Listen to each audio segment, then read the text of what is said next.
All right, we are now live for another week of our Get Funded Office Hours series. For those that do not know me, my name is Daryl Frater. I am Senior Associate at Serac Ventures. We're a seed stage venture capital firm in the state of Oklahoma, investing across the country. We invest in early stage companies at the seed and pre-seed stage in the industries such as fintech, commerce enablement, B2B and SMB SaaS, future of work, creator economy, gig economy, writing checks anywhere between 250K and a million, actively deploying. And we're super excited to host these weekly office hours, highlighting amazing early stage founders. And each week we bring a new founder up here to learn about their story about building their company. And we're super excited to have Serge here, who is the founder and CEO of Datatrixs. And we're going to jump right into this interview. Serge, please jump right in and tell us what Datatrixs is. You're on mute, so unmute yourself and we can get started. Yeah, absolutely. Thanks so much, Daryl, for having me here. Yeah, no, like you said, name is Serge Amouzou. I'm the founder and CEO of Datatrixs. We're productivity software for CPAs. Fundamentally, what we're solving for is that nearly 75% of CPAs here in the US and in Canada are boomers, and they're all retiring. And the rate of entrance for new CPAs, it's like 50%. And so the industry needs more automation and streamlined workflow than ever. That's what we provide them. And so you can think of us as, without Datatrix, CPAs are in the accounting software, they're in Excel, they're in spreadsheets, they're in PowerPoint, they're in Canva, they're in financial planning analysis software just to put the advisor reporting together. And this is taking them 4 to 6 hours to do. With our software, we're trimming down to just 15 minutes. And so using, machine learning and proprietary algorithms, we're able to run up trend analysis, add charts and graph, and then boom, once they share that with the client, everything is good to go from there. So that's Datatrix in a nutshell. That's incredible, man. So let's dive deeper into the nuts and bulk of how it works. Who is it for? Tell us a little bit about your customers. Who are they? What kind of people or businesses are they? Let us know who Datatrix is for, and let's walk through exactly how you help them in their opportunities for their businesses. Yeah, I mean, as a software company, we sell across the stack. And in that vein, the a CPA from a one person and 20 client can use our software. So and in fact, so can a Fortune 120 company or a Fortune 100 company as a result, right?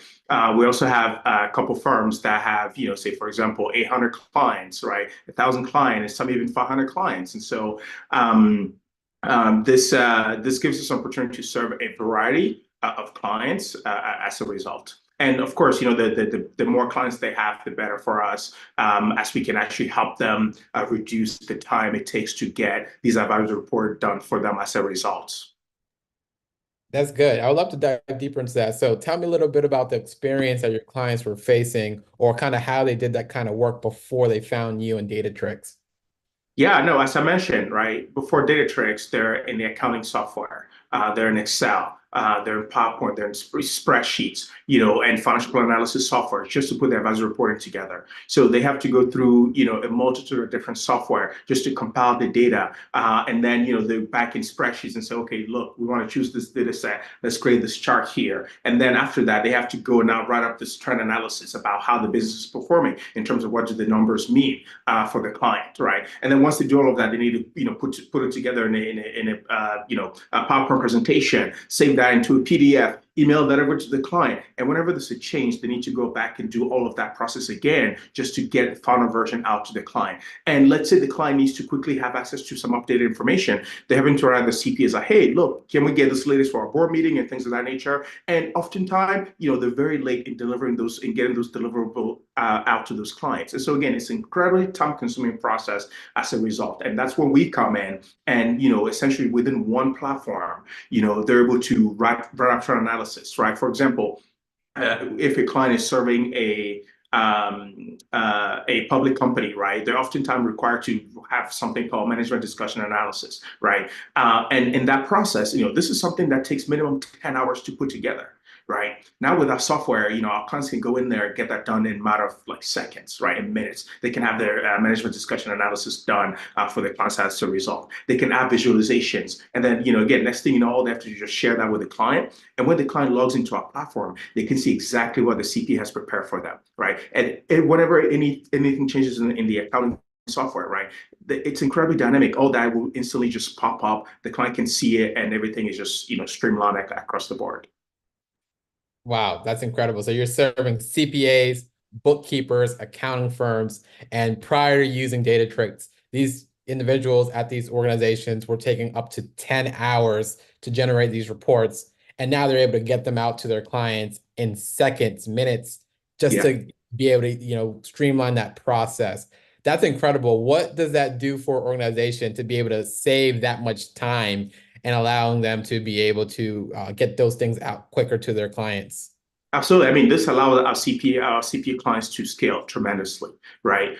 They can go from, if we take an auditor, well, one of the advisors in one CPA firm, for example, right? They can go from managing, their normal client count right now to like 8x the amount of client that they used to manage, right? So it creates an incredible opportunity for our clients to scale advisory, right? Get more clients and actually just, serve more clients as a result.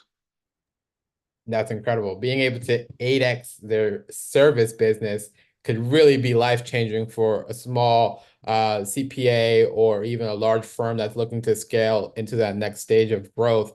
I think this is super And incredible. yeah, and in addition to that, as they scale, they actually don't have to worry about expanding their workforce, right?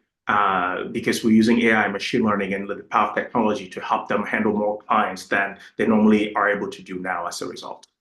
That's exciting. Let's dive deeper into the technology piece. You talked about using AI. Let us know a little bit about the ins and workings of the platform and what makes it special. Yeah, absolutely. So we're building our own, models as well. But yeah, fundamentally, we know the age of ChatGPT, GPTs, and things of that nature. We're very much working on top of those platforms as well, right? We're bringing AI into our platform, allowing them to, quickly get insight into their data, right? And one of the big contributing factors here is that now we can actually have LLMs actually telling the clients and the users the contributing factors behind the numbers, right? The reason for for income increase or revenue increase or expense increase, right? Hey, due to credit card expense in this area, right? And things of that nature. It can even tell them areas in which they can actually improve, right? It will focus more in order to grow their business, right?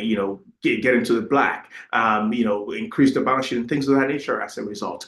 And then, as I mentioned, we also actually have our own proprietary algorithms as well, right? That on top of this help with the visualization aspect of things, right? So we speed the time it takes them to add visualization to their reports, right? As a result. That's exciting. Any customer testimonials or case studies that you want to share, just like how a particular customer, if you're open to sharing, used Datatrixs and now has seen some type of results or improvement in their business? Yeah, absolutely. I mean, one of our clients, for example, Innovate Financial Solutions, when they came to us, their advisors were, I mean, as I said, the process was so incredibly manual, right? They were spending time in Excel, QuickBooks, Zero, all this different accounting software, just gathering the data alone, right? Before even putting together the advisory report. And this was, again, it was taking them 46 hours to do. Right. And when we onboarded them onto Datatrixs, literally within, their advisors were now spending 15 minutes getting everything done for the client. Right. So we actually allow Innovative Financial Solution to actually grow tremendously as a result. Right. And so, and this actually tells us we're a company that can scale as a result of that. That's exciting. And they're saving, anywhere between 4, 6, 10 hours at times in their business using Datatrixs. What's your business model? How are you making money when you're, providing so much value to them? Yeah, absolutely. So the way our platform works is that when our clients first onboard, they get 3 free clients just for trying things out. And then they get one editor as well who's actually going to be, managing those clients. And then from there, it's $100 per client per month.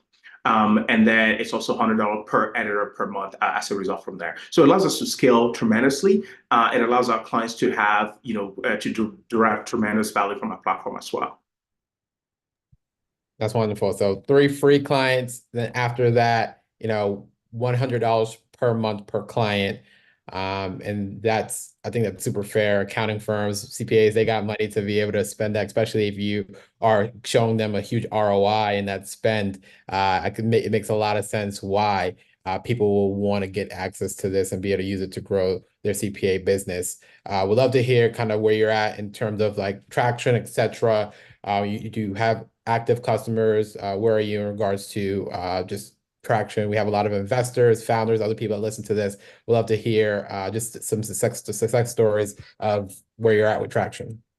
Yeah, absolutely. I mean, we already have paying clients, have, 5-figure monthly recurring revenue. And we're working on some pretty big deals right now. These are 7-figure deals. We have a couple of them in process, going into proof of concept with them and, all of that. So, yeah, I mean, and so, we have traction, we're booming. We're constantly bringing on new clients to the prospects to the pipeline and growing the company from there. Awesome, man. And let's take a step back. I want to go back to your origin story. What got you started kind of in your career, where you went from there, and walk us through the pathway of starting Datatrixs and getting to where you're at today. Give us it just from the Yeah, beginning, man. yeah, absolutely. I'm a serial entrepreneur, self-taught software engineer. I started my first company when I was in high school. It was actually a software development agency. Again, back when I was in high school, and I was lucky enough to exit that business when I was 21. And then since then, I've just been starting businesses. And in the process, one of my businesses actually failed. But coming out of it, as I look back, I realized that the reason why it failed was because I didn't understand the financial metrics behind this particular business well enough, right? And I realized that if I actually had understood the metrics, I could have looked at alternative sources of financing it, alternative sources of moving things forward. And so as a result, I actually wanted to, play part in helping other businesses, not having to go through the same issue that I went through, right? I actually, through this business, I literally almost died through that process actually as well, right? And so it was such a big event that I wanted to be a catalyst for other businesses not having to go through that same process. And so that's actually why I started Datatrixs.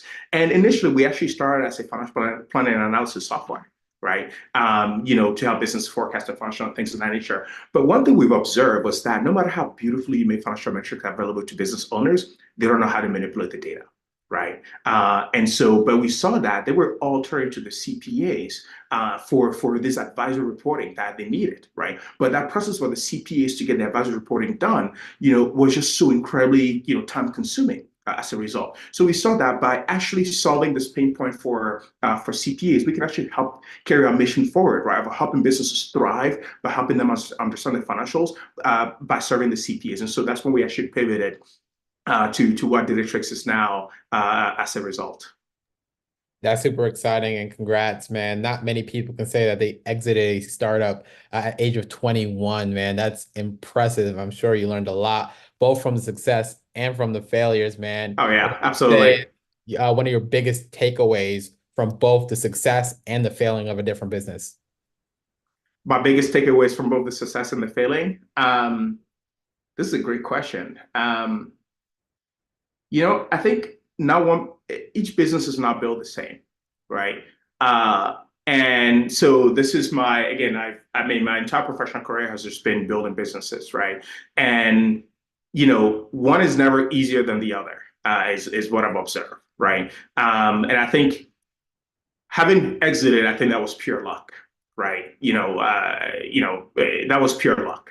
And then my other business failing, that was also unforeseen, right? Because when you start a business, you're ready to go. You're like, oh, let's go. We have this goal. We have this mission. Let's make it happen. And then things happen along the way that are sometimes just out of your control, right? And so you have to learn to quickly recover from that, right? And sort of move on to the next step or the next I guess calling or mission or that you think you can bring about in terms of a change in the world.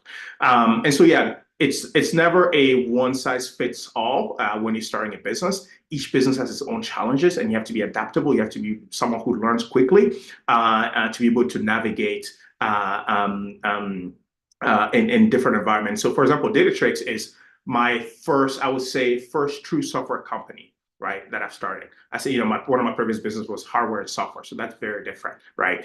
And so, you would think software is just easy. I mean, relatively speaking, compared to hardware, it's easier, but building a business is just never as easy as you would think. That's phenomenal, man. And for those that know me, uh, people know I don't believe in luck, man. I believe in divine appointments. So I want you to give yourself more credit for what you've done. A lot of people say that luck happens when preparation meets opportunity. And I feel like time and time again, you are prepared for such a moment for these great things to happen in your life. So kudos to you for just being a good steward of everything that has been given to you and being able to operate in that and use it not just for your own good but to serve and support others. So I'm super proud of you. Even the Yeah, way that absolutely. I we agree. connected has been divine. I was a speaker for the HBCU VC event in Tulsa, Oklahoma, and the team that presented your company for their capstone project was phenomenal. So shout out to JT and the rest of his team that presented your business so well that I felt compelled to get in touch with you and learn more about Datatrixs. So you're having an impact on people and they're seeing it and they are promoting you and championing you. And the Bible speaks about how God goes before us into rooms. And I can see God's hand all over you and your business as you are getting talked about in positive lights in rooms that you don't even know yet you've been in. So Yeah. continue to have that faith and continue to move forward with that optimism of what's going to happen next in your life. And I'm sure that a lot of great things are to come for you and Yeah. Datatrixs. I would love to Absolutely. jump into kind of what is next on the horizon for you and your business. We talked about kind of where you're at, where you've been. Let's do more forward-looking discussion to see where you're going next with this company. Yeah, I mean, I think, for us, we're serving a large enough market that we can do our own initial public offering, right? Or we can be acquired by a company like Intuit, Oracle, potentially even Block as a result, right? So that's the long-term, vision or sort of long-term potential for the company. But in terms of serving our client, I mean, our mission is to empower professionals, right, to deliver high value client advisory services effortlessly, right, while reshaping the industry's future through innovation and technological excellence as a result. And so we focus on building that for our clients, right? And on top of that, our vision is to be the driving force, right, behind a more efficient, insightful, and client-centric financial landscape, right, where professionals thrive and clients receive the best possible financial guidance as a result. And so we believe that, firmly and fervently, right? And so as a result, each day, we're working towards that goal, right, of improving the level of professionals and businesses, because businesses are really what, drive the economy for, especially smaller businesses, right? And so yeah, I mean, we work every day to embody our vision and mission moving forward. And one thing I love about your business and just you specifically is your maniacal focus on serving your customers. I feel like a lot of times founders are too unfocused in regards to what they're focused on. A lot of times they're optimizing for the VCs or optimizing for the media, optimizing for all these things besides just singularly focused on serving their customer. And it seems like CPAs, bookkeepers, accounting firms, that's who you serve and you do it extremely well. So kudos to you. I'm excited. I Thank feel you. like when you're doing that at a very high level, you get to succeed and it opens the door for if you do plan to expand to other types of people and businesses. But when you serve the core audience correctly, it really becomes a foundation of your success that you can build upon. So keep up that focus, man. That's one reason why I was super excited about you. And I know when you have that and your market's big enough and your customer type, Oh they yeah. have the money. And Oh as yeah. long as you're helping them save money or make more money, Oh yeah. you're going to be in business for a very long time. So I'm Absolutely. super excited about that. We'd love to jump into fundraising history and plans. What have you done in terms of raising capital for your business so far? And where do you plan to go next? Yeah, absolutely. I mean, we've raised, our first round of pre-seed, I think 2 years ago or a year and a half or so ago now.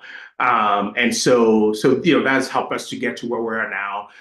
And so now we're doing a seed round. And so, we're excited about that. The goal for us now with the seed is actually to, obviously achieve our milestones, right? We have big goals for this year, which we're already on track to achieving, and also for even next year as well, as a result in terms of our projections. As well. And then I think, you wanted to know what was that experience like. I think from a fundraising standpoint, one thing that has really served us well, and I tell founders this all the time, it's all about relationship, right? Authenticity. Focus on just being yourself, right? Each person you meet, you have to just be authentic. And I gave a talk at Draper University. I was invited to give a talk there, and one of the thing that I shared with the audience was, look next to you and say hi to the person next to you, right? Because I mean, especially I'm in San Francisco, and it's all about, you never know who you're gonna meet.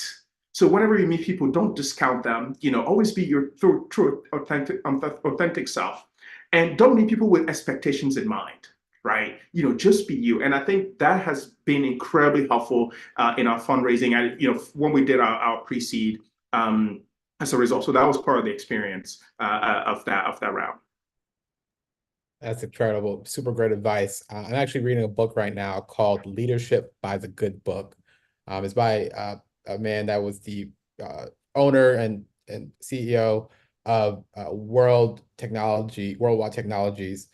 David, I can't remember his last name, but that book was phenomenal, and it speaks about his philosophy that was rooted from the Bible, where every person you meet has value.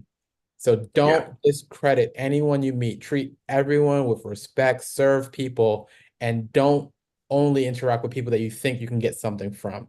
It does you and it does other people a disservice when you have that mindset. So I'm glad that you just naturally have that way of view, and it's going to serve you extremely well. And I know it has already. So absolutely. thanks for sharing that piece of advice. But don't spare us any details. I want to know how much you raised in the pre-seed, and give us some insight on that process. How much did you raise? Who are some of the great investors that are supporting you already? We'd love to learn more about the detail. We have a lot of founders, so I got to get that information out of you so they can hear it. Yeah. Yeah, absolutely. I mean, our pre-seed, it was a total of, I think we did 360K in pre-seed of, family office and angel investors. Our investors are, one of our investors was like formerly at Google X, right? So incredibly talented people. Another one of our investors is at Turing, which is an AI company. Another one, another investor, it was actually this woman, I met her at a bar. Okay. And she wrote us a 100K check. I mean, and this is just next level. And so to founders out there, again, trying to raise, this is why I mentioned the authenticity piece, right? If I'm being totally honest, the amount that we raised, I was not anticipating to raise that amount at all. I mean, I say like from those people that I raised from, right? My first conversation with them was not about fundraising. I was just generally catching up with people, right? Or in the case for this other woman who wrote us a 100K check, literally I met her at a bar. I was celebrating my citizenship, because I became an American. And I was like, and we had a barbecue. And at the end, my friends were like, I was gonna call it a day because we were at my place. And I was like, we spent the entire day doing a barbecue. I was gonna be done. My friends were like, oh no, let's go out. I'm like, okay, sure. So we ended up going out. Of course, I'm drunk. I'm having a good time. And I meet this woman as we were leaving the bar. She was, more of a mature woman.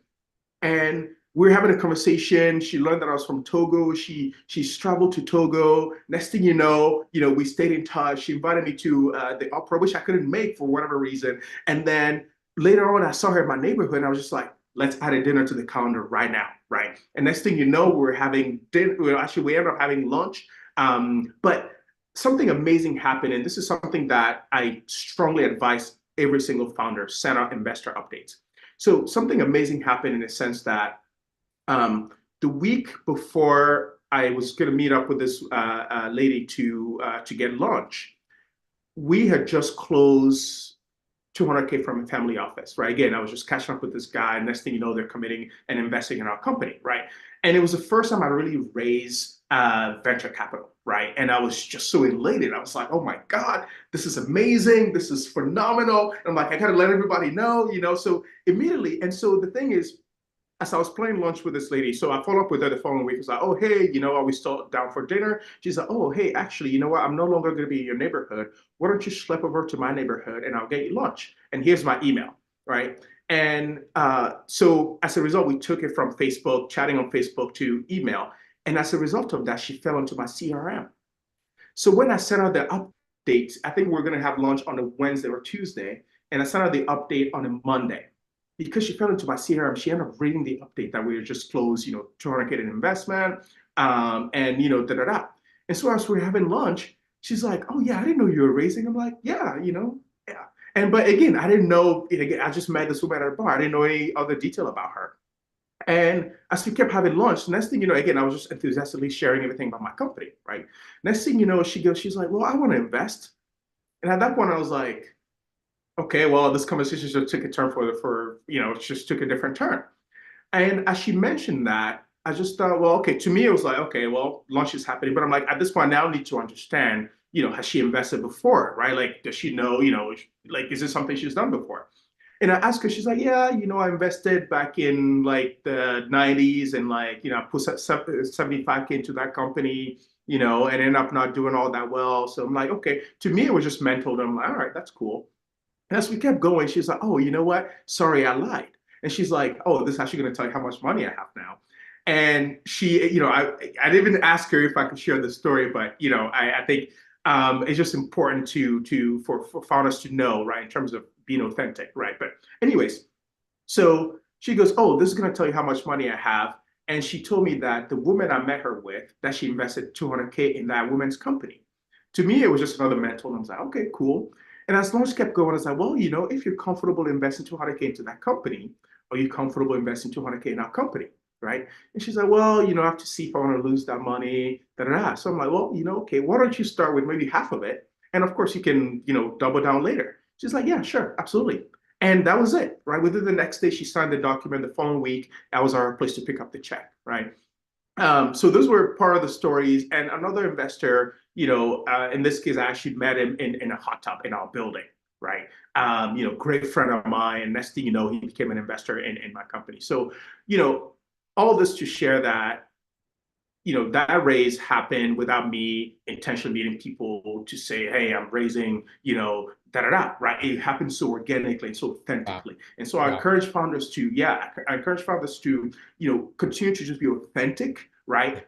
Certainly don't be afraid to have the conversation, but be authentic. Do not have expectation with people. Even if you don't like people, just, you don't have to discount them. Just, you may not necessarily, be overly warm with them, but, just let it be, right? Because you never know, a couple months from now, you may see that person, you may actually have a different view towards them, right? And Yeah. so just be kind, be authentic towards everyone, and magic happens Wow. that way. Serge, this has been incredible, man. Thank you for sharing these stories. As we wrap up, would love to just one highlight, just congratulations on being able to put together this 360K raise from family offices, angel investors, meeting people at a bar, at a hot tub within your network, and being authentically you. A lot of people don't realize the power of being authentic and unapologetically yourself. And that's how you build meaningful relationships. It's built on trust and mutual respect. One thing I love to always say is optimize for the organic. Don't try to play someone else's game. Don't try to, I seen it on TV, I seen someone else's story, and I'm going to try to do it like them. You can learn from those experiences, but ultimately you need to digest it and make it your own. And it seems time and time again, you have done that in your life and you're seeing great success to it. Tell us, please, as we close out, what's the best way for us to stay in touch and follow your journey and support you? Yeah, absolutely. I mean, folks can reach out to me directly at sales@datatrixs.com. That's with an X and S. We're also available on social media. So our LinkedIn is Datatrixs. You can find me on LinkedIn as well. Please add me and shoot me a message. And then folks can find our website. It's datatrixs.com. Again, that's with an X and S. Yeah, you can reach us in those on those avenues. Awesome. Well, thank you so much, Serge, for being on our Get Funded Office Hours series. And we're super excited to follow those. I hope to be added to those updates one of these days too. Absolutely. Well, Excellent. Thanks so awesome. much, Daryl. Really appreciate you having me on this. Thank you. This was fun, man. And we're going to transition in about 28 minutes to Twitter Spaces for our office hours. We have my friend Jigney, who is a principal at BBQ Capital. They are based in San Francisco as well. So you might heard of them before. Yeah, please join us there if you want to pitch Jigney and myself. I will get started on Twitter or X Spaces shortly.